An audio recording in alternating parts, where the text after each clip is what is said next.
నమస్తే, welcome to SDV news bulletin లో ముందుగా హెడ్లైన్స్ చూద్దాం.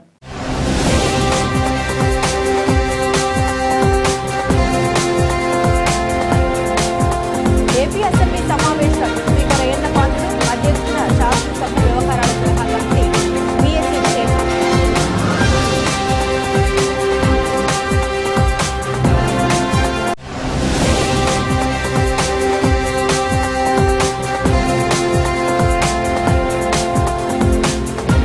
మెడికల్ కాలేజీల ప్రైవేటీకరణ నిరసిస్తూ గురువారం ధర్నా చౌక్లో జేఏసీలో భారత్ పార్టీ ఆధ్వర్యంలో మహాధర్నా.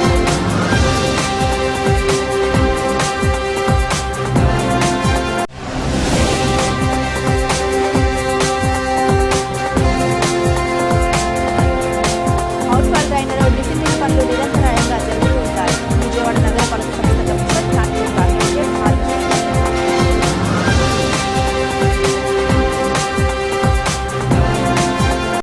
రైతులకు యూరియా సరఫరాతో పాటు వ్యవసాయ ఉత్పత్తులపై సభలో చర్చించాలని తమ ప్రభుత్వం నిర్ణయించిందని ఆంధ్రప్రదేశ్ వ్యవసాయ శాఖ మంత్రి కె అచ్చెన్నాయుడు స్పష్టం చేశారు. గురువారం ఏపీ శాసన మండలిలో మంత్రి అచ్చెన్నాయుడు ఈ అంశంపై చర్చించేందుకు సిద్ధం కాగా వైసీపీ ఎమ్మెల్సీలు రైతులకు యూరియా అందడం లేదంటూ ప్రభుత్వంపై విమర్శలు గుప్పించారు. ఈ నేపథ్యంలోనే మంత్రి అచ్చెన్నాయుడు మాట్లాడేందుకు ప్రయత్నించారు. ఆయన మాటలకు వైసీపీ ఎమ్మెల్సీలు అడ్డు తగిలారు. ఈ సందర్భంగా మంత్రి అచ్చెన్నాయుడు మాట్లాడారు. ఈ సమస్యలపై ఎప్పుడు కావాలంటే అప్పుడు చర్చించేందుకు తమ ప్రభుత్వం సిద్ధంగా ఉందంటూ శాసన మండలి చైర్మన్ కు మంత్రి అచ్చెన్నాయుడు స్పష్టం చేశారు. మన రాష్ట్రమే కాదు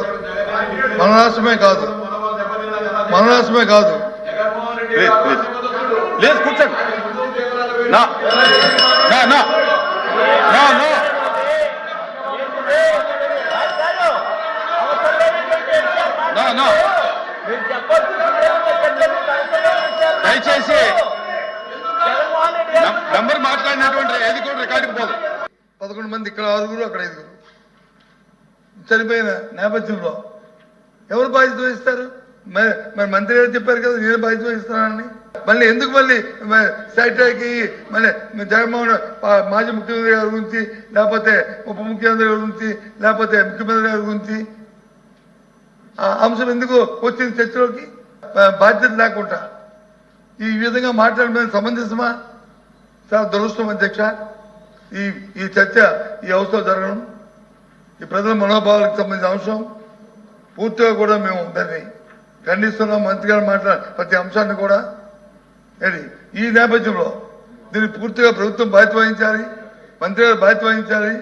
మరి మంత్రి గారు మాట్లాడిన బాధ్యత వహించాలని మేము డిమాండ్ చేస్తున్నాం, మా నిరసన తెలియజేస్తున్నాం. ఇటువంటి ఈ జరుగుతున్న ఈ పరిణామాల్లో మీ బాధ్యత కాకూడదని, ప్రజల మనోభావాలు దెబ్బతినకూడదని ఆ దేవదేవుడి మీద అలాగే సంవత్సరంలో అప్పన్న దేవదేవుడి మీద మా వారి తాలూకా కరుణా కటాక్షలు ఎప్పుడు ఈ రాష్ట్ర ప్రజలకు ఉండాలని, ఇలాంటి దుష్ట సాంప్రదాయాలు ఇలాంటి పరిస్థితులు జరగకూడదని చెప్పని మేము ఈ సభ నుంచి వాకౌట్ చేస్తున్నాం అధ్యక్ష. నమస్కారం అధ్యక్ష. నమస్కారం అధ్యక్ష. ఏపీ అసెంబ్లీ సమావేశాలు ఈ నెల 30 వరకు జరగనున్నాయి. 10 రోజుల పాటు అసెంబ్లీ సమావేశాలు నిర్వహించాలని బీఎస్సీ నిర్ణయించింది. ఈరోజు గురువారం స్పీకర్ అయ్యన్న పాత్రుడు అధ్యక్షతన శాసనసభ వ్యవహారాల సలహా కమిటీ భేటీ అయింది. ఈ క్రమంలోనే అసెంబ్లీ సమావేశాల నిర్వహణపై నిర్ణయం తీసుకున్నారు. సభలో చర్చించేందుకు గాను 18 అంశాలు తెలుగుదేశం పార్టీ ప్రతిపాదించింది. నేడు జీఎస్టీపై సభలో చర్చించనున్నారు. కేంద్ర ప్రభుత్వం జీఎస్టీ స్లాబ్లు తగ్గించడం వల్ల ధరలు తగ్గడం, ప్రజలకు కలిగిన లాభంపై ఇవాళ సభలో ఆర్థిక మంత్రి పయ్యావుల కేశవ్ ప్రకటన చేయనున్నారు. ఈ ప్రకటనపై పలువురు ఎమ్మెల్యేలు మాట్లాడనున్నారు.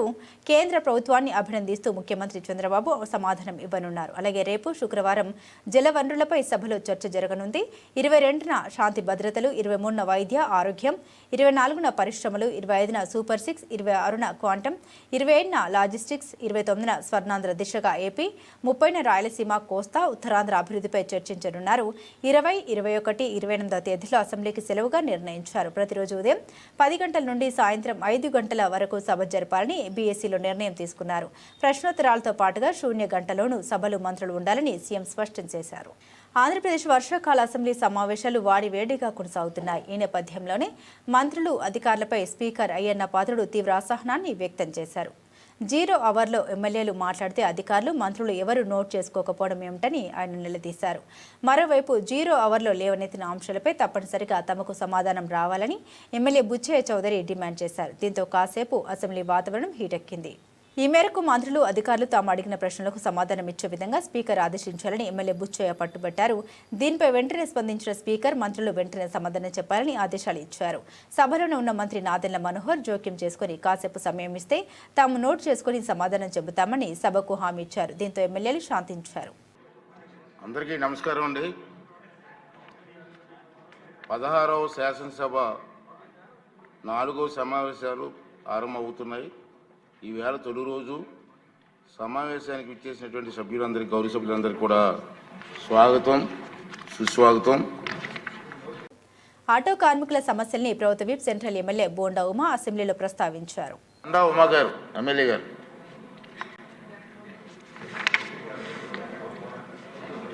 ధన్యవాదాలు అధ్యక్ష. ఏదైతే మొన్న శ్రీశక్తి పథకం, ఏదైతే ఉచిత బస్సు ప్రయాణము మా నియోజకవర్గంలో ఆర్టీసీ బస్ స్టాండ్లో గౌరవ ముఖ్యమంత్రి గారు ప్రారంభించారు అధ్యక్ష. అది బ్రహ్మాండంగా సక్సెస్ అయింది. ప్రజలందరూ కూడా సంతోషంగా ఉన్నారు అధ్యక్ష. దాని తర్వాత ఆటో వాళ్ళకి కొన్ని సమస్యలు వచ్చినాయి అధ్యక్ష. దాంట్లో విజయవాడలో ముఖ్యంగా ఈ ఫ్రీ జోన్ అని పెట్టారు. అది కూడా ఇంతకుముందు కూడా పెట్టాం. దాన్ని ఏదో రద్దు చేస్తా ఉన్నారు. ఆ ఫ్రీ జోన్ కూడా లిఫ్ట్ చేయమని అడిగాం అధ్యక్ష. ఆటో కార్మికుల గురించి ప్రధానంగా కూటమి ప్రభుత్వం అధికారంలోకి వచ్చేటప్పుడు పార్టీల పరంగా కూడా వాగ్దానం ఇచ్చాం అధ్యక్ష. మనం మేనిఫెస్టోలో పెట్టాం అధ్యక్ష. జీవో నెంబరు 21 అని ఏదైతే ఫైన్స్ పెడుతున్నారో ఆ ఫైన్స్ని రద్దు చేస్తామని చెప్పాం అధ్యక్ష. జీవోని రద్దు చేస్తాం 21 అని చెప్పి.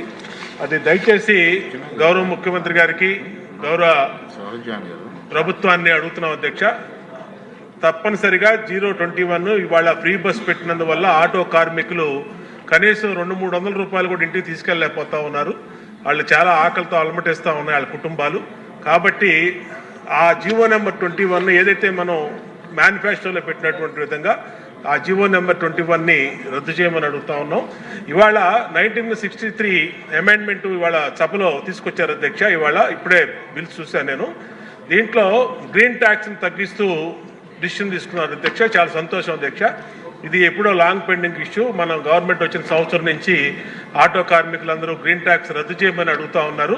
కనీసం తగ్గిస్తున్నందుకు ప్రభుత్వానికి ధన్యవాదాలు తెలియజేస్తున్నాం అధ్యక్ష. తర్వాత సంక్షేమ బోర్డు ఒకటి పెడతామని చెప్పి అనుకున్నాం అధ్యక్ష.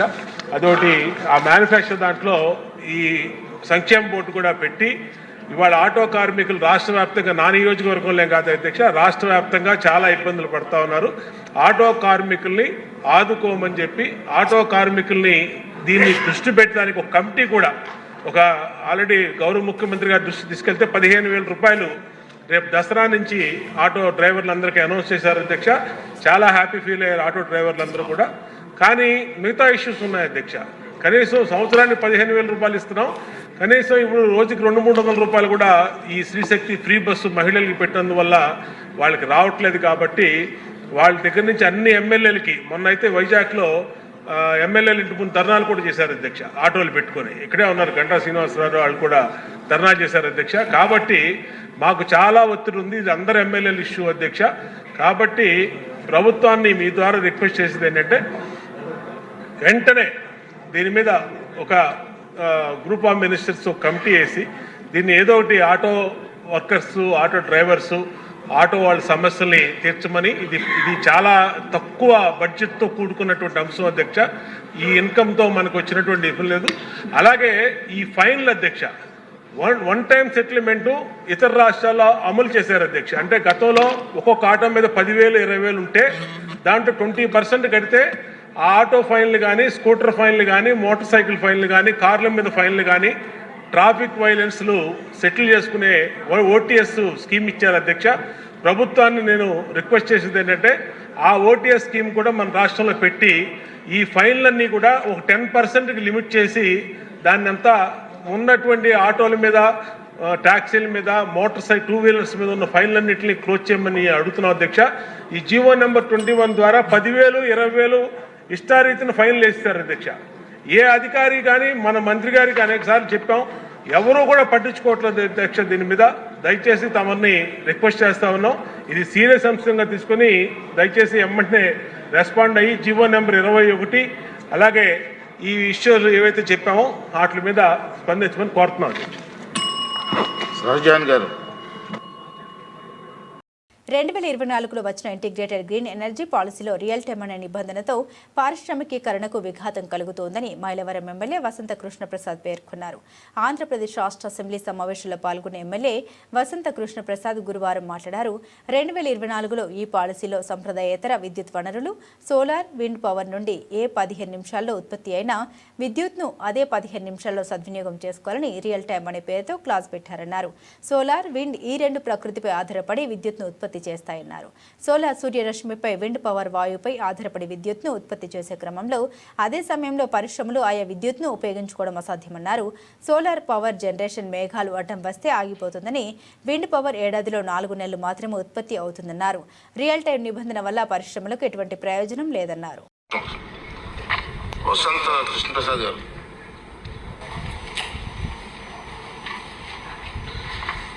ధన్యవాదాలు అధ్యక్ష. ఇంటిగ్రేటెడ్ క్లీన్ ఎనర్జీ పాలసీ 2024 ఏమైతే సబ్మిడియల్ రైస్లో నేను ఇప్పుడే మీ దగ్గర అవకాశం తీసుకోవడానికి మీరు అనుమతించినందుకు ధన్యవాదాలు అధ్యక్ష. ఈ సాంప్రదాయేతర ఇంధన వనరుల్లో సోలారు, అట్లాగే పవన విద్యుత్తు, విండ్ పవర్ ఇవన్నీ ప్రకృతిని అనుసరించి నడుస్తాయి అధ్యక్ష.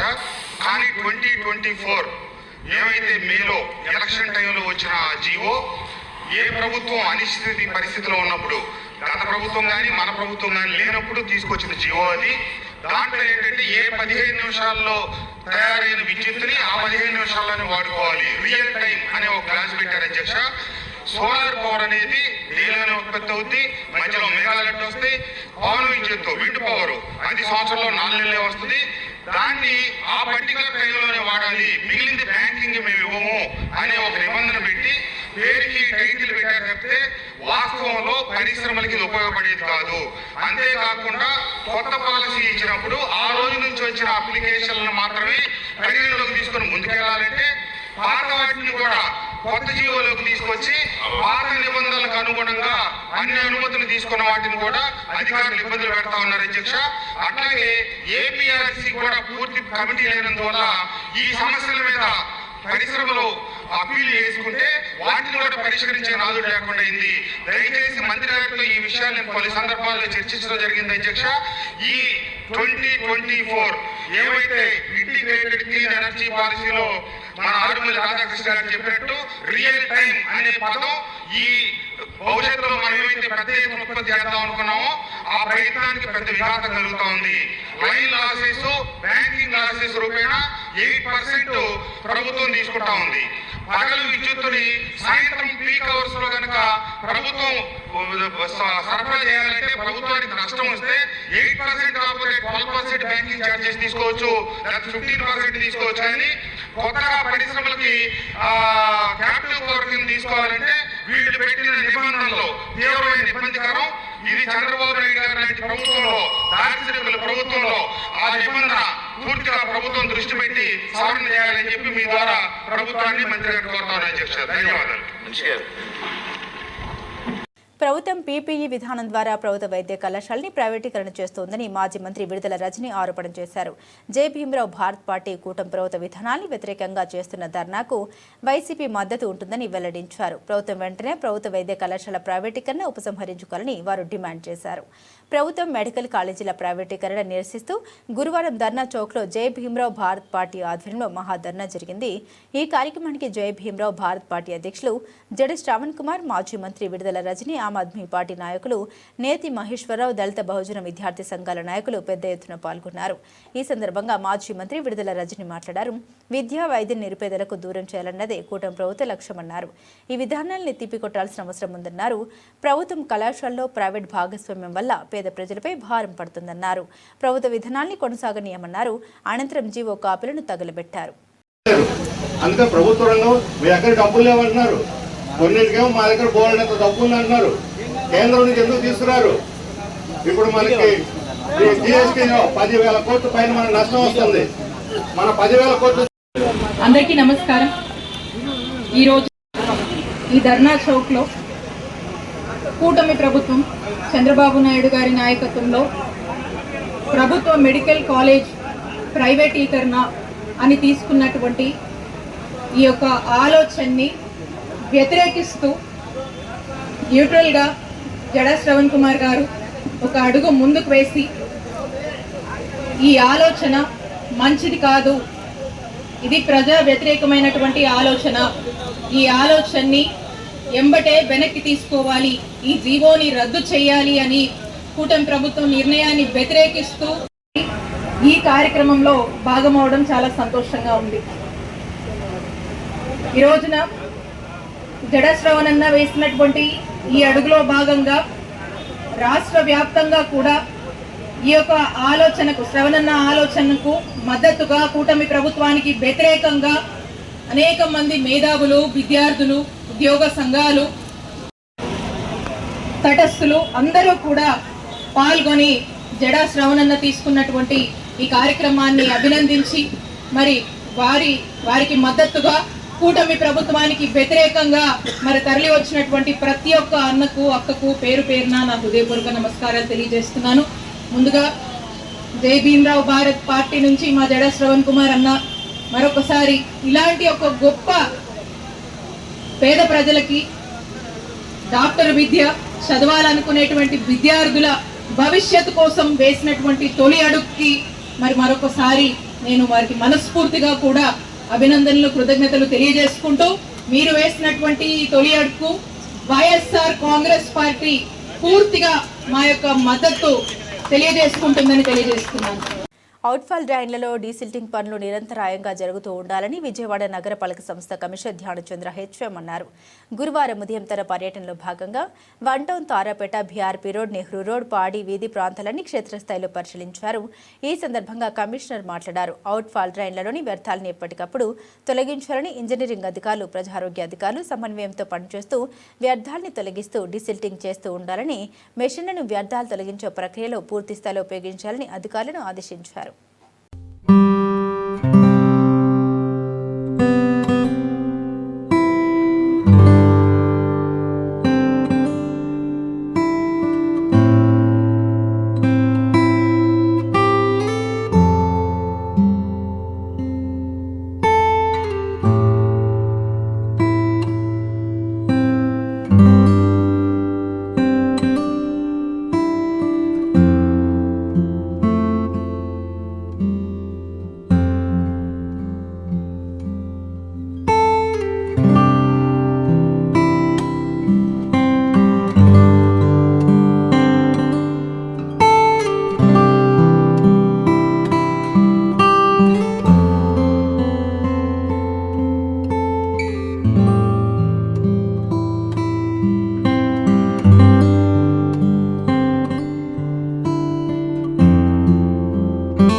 దసరా ఉత్సవాల సందర్భంగా గొల్లపూడిలో ఎగ్జిబిషన్ ఏర్పాటు చేస్తూ ఉన్నామని, ఈ ఎగ్జిబిషన్లో విద్యార్థుల కోసం ఎడ్యుకేషన్ పెవిలియన్ ఏర్పాటు చేస్తున్నామని విజయవాడ ఉత్సవ కమిటీ సభ్యులు, ఎడ్యుకేషన్ కమిటీ సభ్యులు తెలిపారు. ఏ దేశంలో ఎలాంటి కోర్సులు అందిస్తున్నారనే సమాచారం విద్యార్థులకు ఉపయోగపడే విధంగా ఎడ్యుకేషన్ పెవిలియన్ ఏర్పాటు చేస్తున్నామని తెలిపారు.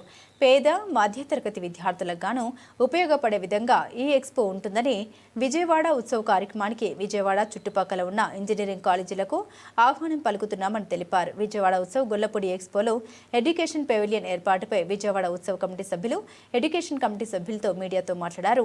విజయవాడలో గత 12 ఏళ్లుగా ఎగ్జిబిషన్ నిర్వహించడం లేదన్నారు.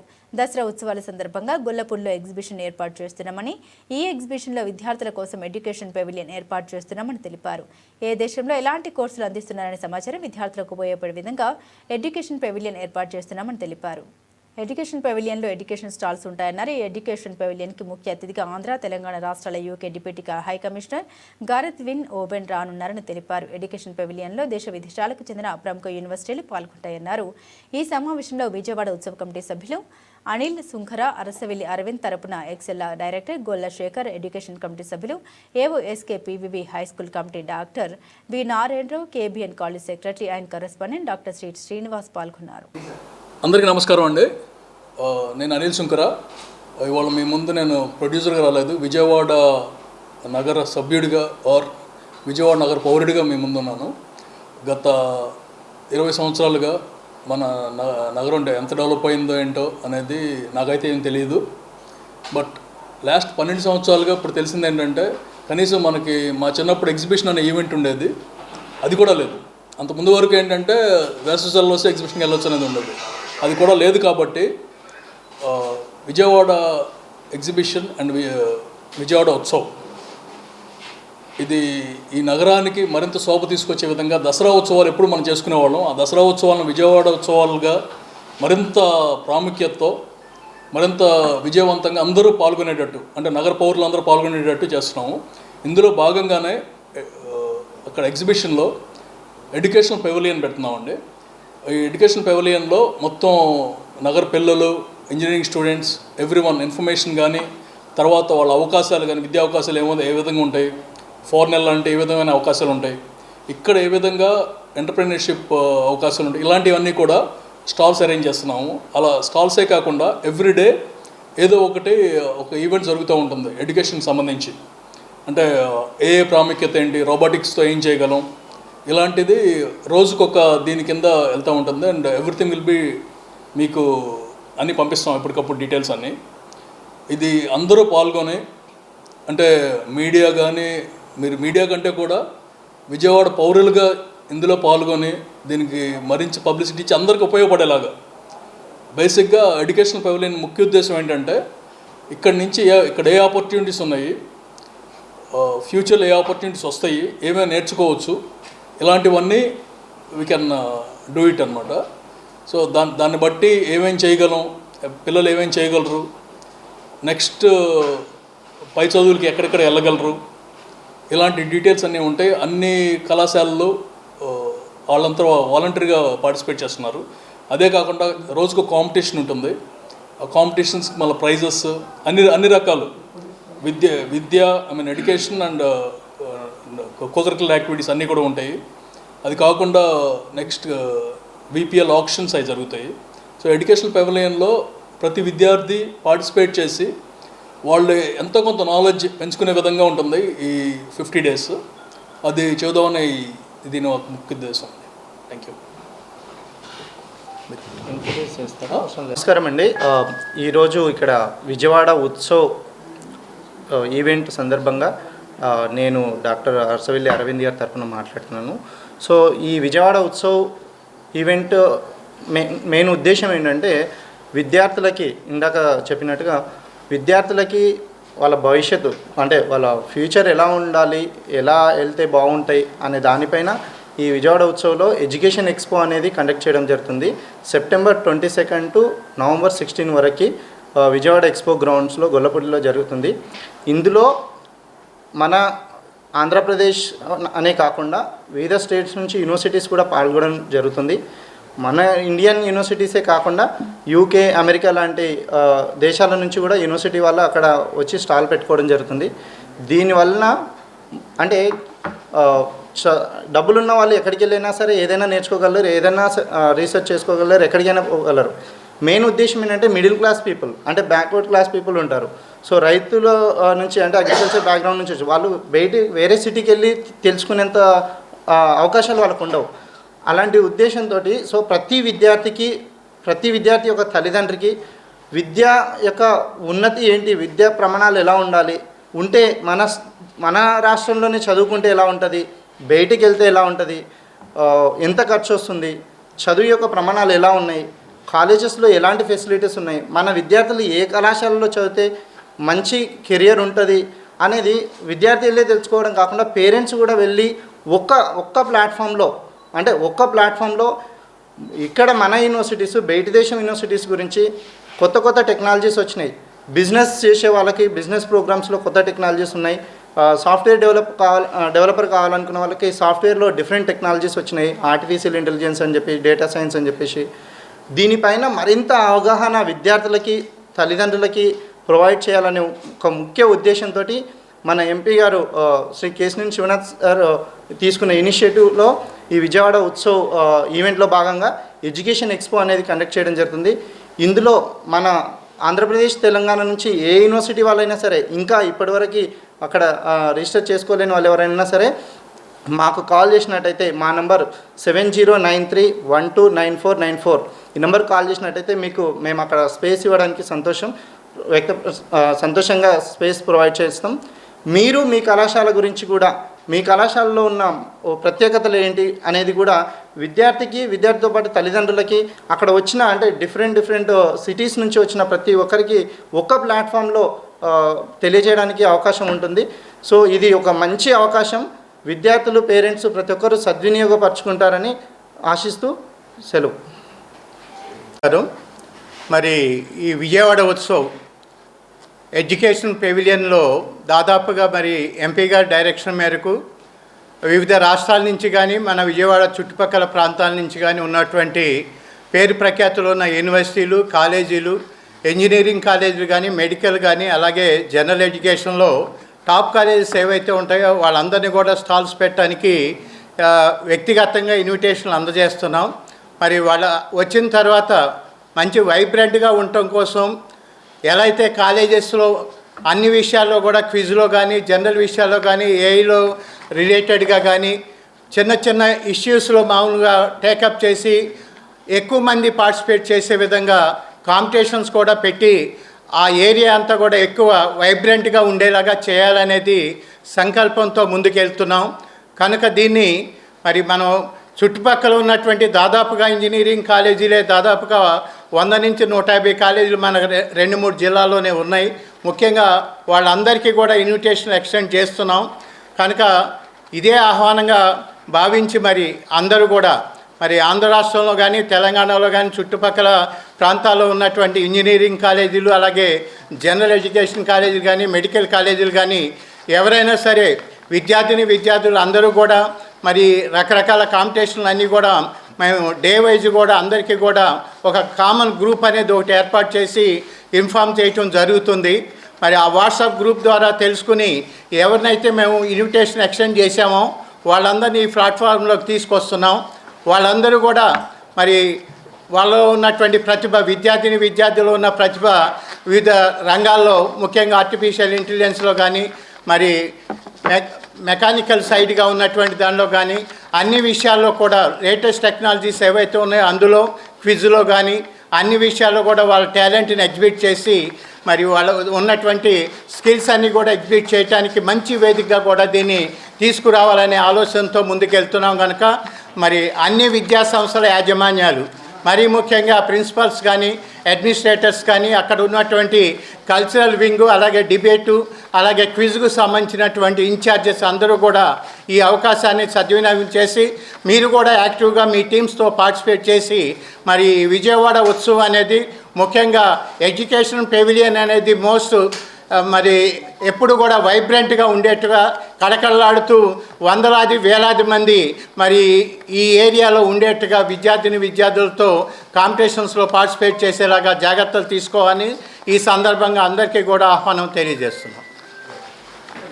ఆంధ్రప్రదేశ్ ప్రభుత్వం 3 ఏళ్ల కాలానికి ప్రకటించిన కొత్త బార్ పాలసీలో భాగంగా ఎన్టీఆర్ జిల్లాలో సాధారణ కేటగిరీ విభాగంలో 130 బార్లు, గీత కులాల వారికి ప్రత్యేకంగా 10 బార్లు కేటాయించడం జరిగింది.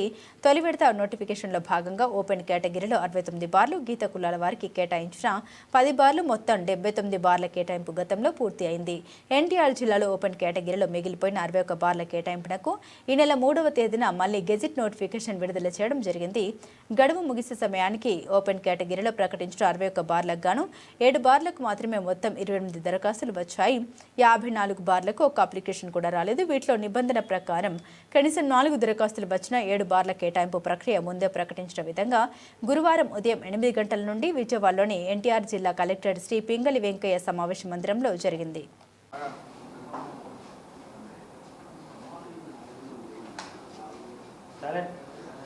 ఎన్టీఆర్ జిల్లాకి నూతన బార్ పాలసీలు విధానంలో భాగంగా 130 జనరల్ బార్లను 10 రిజర్వ్డ్ బార్లను గీత కులాల వరకు కేటాయించడం జరిగింది.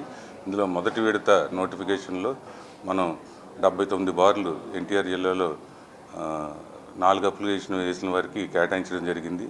మిగిలిన 61 జనరల్ బార్లకి మనం రెండో విడత నోటిఫికేషన్ ఇవ్వగా ఈరోజు వాటికి 7 అప్లికేషన్స్ 7 బార్లకు గాను 4 అప్లికేషన్స్ వచ్చాయి. ఆ 4 అప్లికేషన్లు వచ్చిన 7 బార్లకు కలెక్టర్ గారి ద్వారా లాటరీ తీసి ట్రాన్స్పరెంట్గా వీడియోగ్రఫీ చేస్తూ ఆ ప్రాసెస్ని కంప్లీట్ చేసి 7గురికి ఈ బార్లను కేటాయించడం జరిగింది.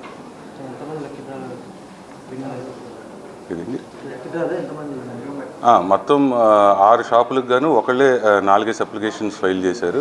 ఒక బారుకు గాను నందిగామకు చెందిన ఒక బారుకు గాను 4 వ్యక్తులు విడివిడిగా అప్లికేషన్స్ దాఖలు చేశారు. ఆ ఒక్క బారుకు గాను లాటరీ తీసి కేటాయించడం జరిగింది. మిగిలిన 6 బార్లు వేరెవరు అప్లికేషన్లు వేయనందున 4 అప్లికేషన్లు ఒకళ్ళే వేసినందున వారికి కేటాయించడం జరిగింది. వాళ్ళు ఇవాళ నుంచి వాళ్ళు మాకు RET అని రిటైల్ ఎక్సైజ్ ట్యాక్స్ కట్టాల్సి ఉంది. ఒక ఇన్స్టాల్మెంట్ అది ఈవేళ కట్టి వేస్తున్న వెంటనే వాళ్ళకి ప్రొవిజనల్ లైసెన్స్ ఇవ్వడం జరుగుతుంది. వాళ్ళు ఆ ప్రొసీజర్స్ కంప్లీట్ చేసిన వెంటనే వాళ్ళకి ఈరోజే వాళ్ళకి ప్రొవిజనల్ లైసెన్స్ ఇవ్వడం జరుగుతుంది. ఈ రోజు నుంచి వాళ్ళు బిజినెస్ ప్రారంభించుకోవచ్చు. Okay, thank you. బులెటిన్ ముగించే ముందు హెడ్లైన్స్ మరోసారి.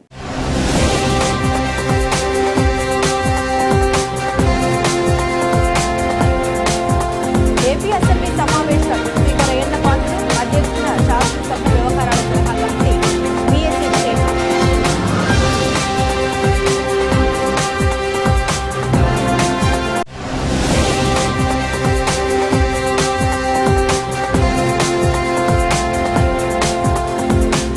ప్రభుత్వ మెడికల్ కాలేజీల ప్రైవేటీకరణ నిరసిస్తూ గురువారం ధర్నా చౌక్లో జేఎన్యూలో భారత్ పార్టీ ఆధ్వర్యంలో మహాధర్నా.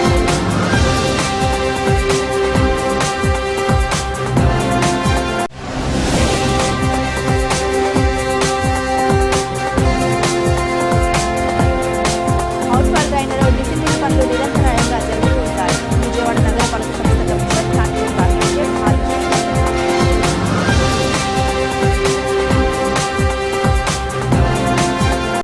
ఇవి బులెటిన్లోని విశేషాలు. తిరిగి మరో బులెటిన్తో మళ్ళీ కలుసుకుందాం. అంతవరకు సెలవు. నమస్కారం.